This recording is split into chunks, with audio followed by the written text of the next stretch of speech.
Mit store idol. Hvilket grin vi to har haft sammen.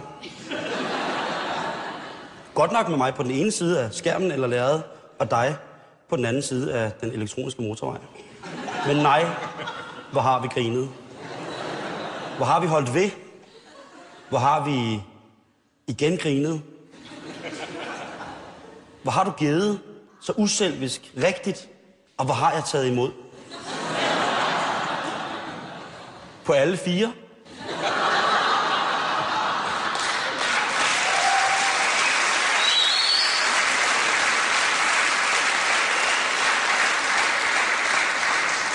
I skrædderstilling, som den lille buttede lotuskornblomst, du kalder mig. Tak. Og hvor fattede du ikke en dør af det hele? Hvor meget kærlighed kan et barn give til en mand på næsten 1000, uden og på nogen måde at få en tilkendegivelse tilbage? Hvor mange gange skal et barnesind knækkes på ubenhørlig, fuldstændig mastodontagtig knusende vis, før den selviske, narcissistiske personlighed bag det billige grin, bag de dyrt betalte licenspenge, fatter, at han har ødelagt et barn for livet.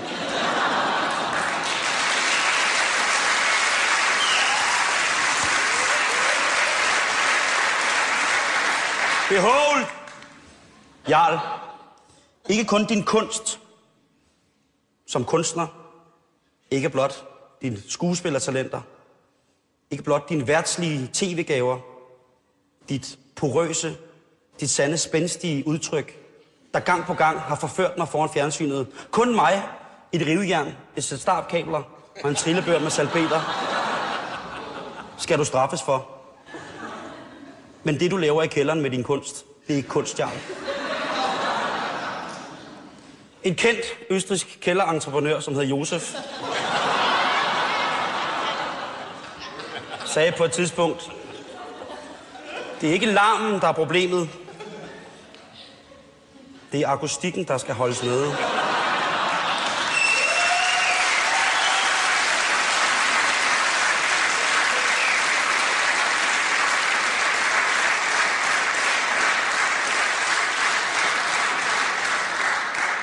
Og når man ser Jarl selvtilfreds komme op af kælderen i sit ypperste præstkostyme fra Ku Klux Klan i Missouri, så kan man ikke andet end at tænke, undskyld, undskyld, undskyld, kære verden, for jeg har grinet så meget af dette skidende menneske.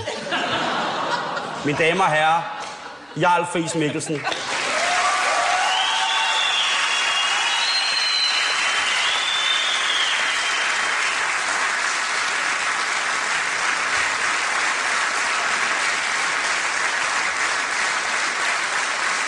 Tak til Simon Juhl.